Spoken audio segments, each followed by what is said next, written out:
Hey guys, it's me. I know I don't get a lot of views, but I'm trying to fix that. Anyway, there's a story in the news, if you haven't heard about it already, there's been a lot of protests surrounding the 2008 Summer Olympic Games in Beijing.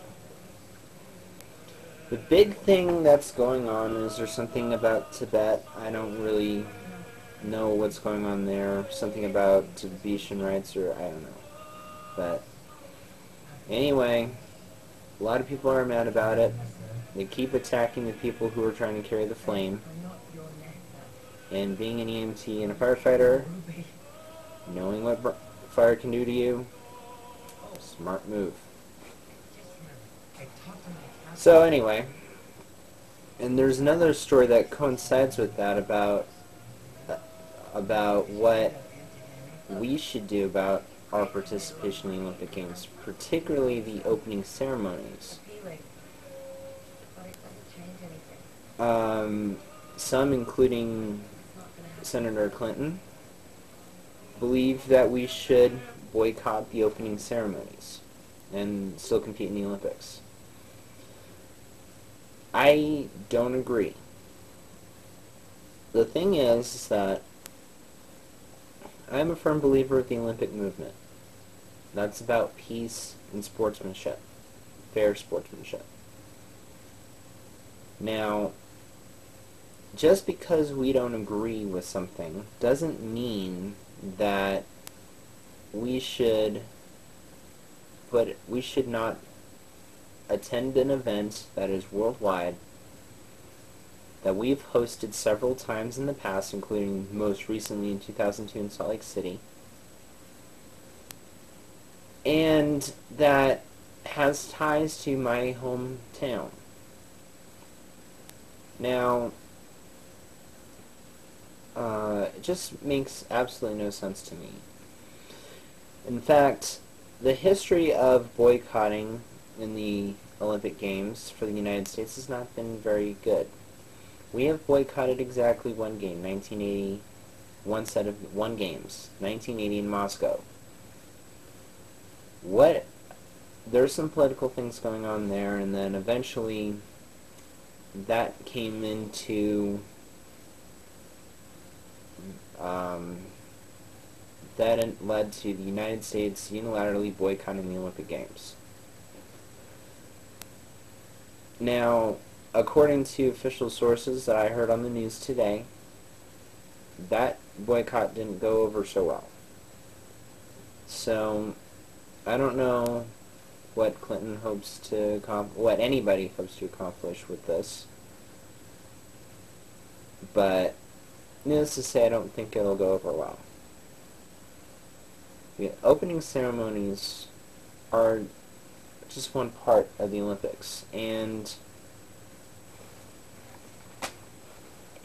to eliminate that, I mean, there's protocol involved and all sorts of good stuff about that, and it would be a shame to let some of the newer athletes who've never experienced that not experience it. I mean, you never know how many chances you're going to get. I think there's only a few Olympians out there who've repeated. Amanda Beard's one of them, Amy Van Dyken, but a lot of them, a lot of summer athletes for some reason, except for the track sprinters, except for the track and field athletes, a lot of the summer athletes seem not to compete repetitively. Well, a lot of athletes don't seem to compete. I mean, Sarah Hughes only 2002. Carly Patterson. A lot of the members of the Magnificent Seven Olympic gymnastics team who won the gold medal for the first time ever for the team. But it makes no sense to me. So hopefully they can figure it out. And, you know, you get one chance to do something. And as a lot of people say, you get one chance to make a first impression. Beijing's trying to put themselves on the map with this event. And how are they going to do it with the world staring back at them saying, this isn't working?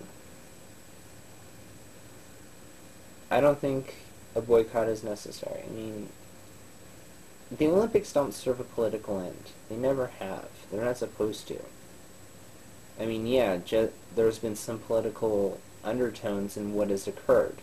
The miracle on ice, the Russians beating the United States for the gold medal in basketball, Jesse Owens in 1936 winning the Olympic gold medal for his event in Berlin under the Nazi-held regime. And I mean, the Olympic movement is not about politics. It never has been. I mean, I know I say that again, but it's the truth. I mean, and the really weird thing is that it seems like the most voracious protest of the torch relay has been in Paris. And here's the really funny thing. The guy who originally started the Olympics, the modern Olympic Games, is a Frenchman. Yeah. So, who knows what's going on there? Hopefully things will work out one way or another. I mean, I remember when the Olympics were in Salt Lake, and one thing that they did, that Mitt Romney and the rest of the organizing committee did, was to make sure that the undertones of the Olympics, the undertones of the events that occurred just 5 months prior were reflected, but not in a way to say, wow, look at what happened to us.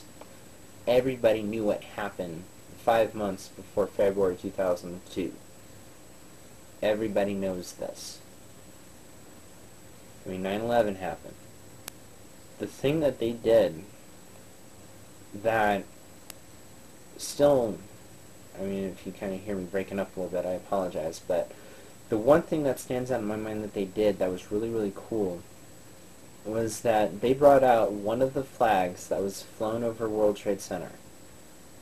In fact, the larger one, not the one risen by the 3 firefighters. And yeah, that had a political overtone, but it was in memoriam to those lives who have been lost, over 3,000 some lives, in 4 sites, in 4 events on one day. Now, President Bush has said that he will attend the opening ceremonies, and and the reason why he is attending is because there's no politics in this. It's about the athletes. It's about athletics.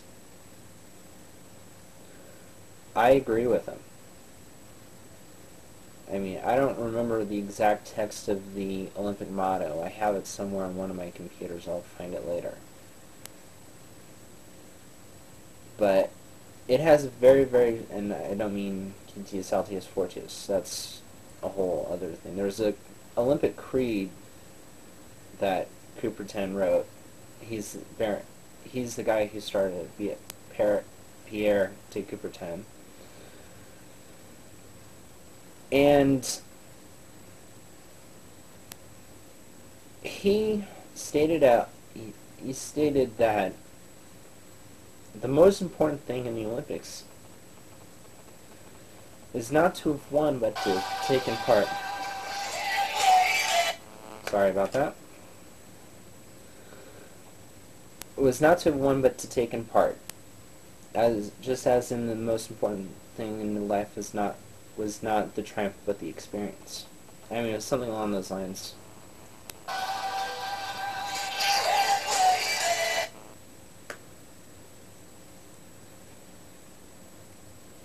So, I just thought I'd throw my opinion out there. I'll let you know. I'll put out a vlog out there a little later on, maybe, about what all's going on in my life. So, talk to you later. Bye.